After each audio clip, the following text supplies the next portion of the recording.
I've always wanted to have a gun range, and when a good friend of mine, Chuck, passed away in October of 20, I had worked with his wife for 12 years. I went to her and said I wanted to build a gun range, and I wanted to make it in memory of Chuck. And I said, well, one condition, let us be involved too. And that's where Alan and Brett and I sat down and we came up with Forgotten Heroes Ranges and Retreat. So thus, the dream was created. I had bought this property. This was an illegal dump. We hauled 250 appliances out of the woods, which equated to 13.5 tons of scrap, 500 tons of aluminum. We're loading the last bits and pieces of the scrap. We hauled 12 40-yard dumpsters and one 30-yard dumpster of trash out of here. So let's just say the dream wasn't easy.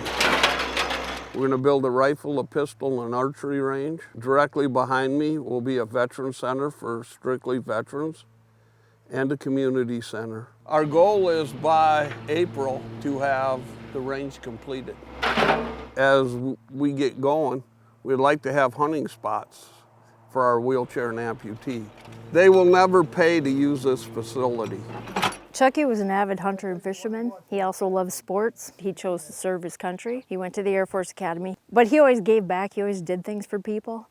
And then he started to get sick. He had primary progressive MS and Lyme's disease, Rocky Mountain spotted fever.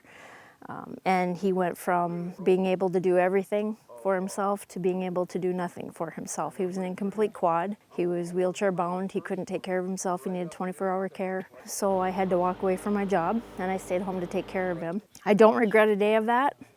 I miss him tremendously. I don't want to see somebody go through what my husband experienced, not being able to get out there, feeling like they're hopeless or there's nothing out there for them, that they're kind of sitting on the sidelines watching life go by.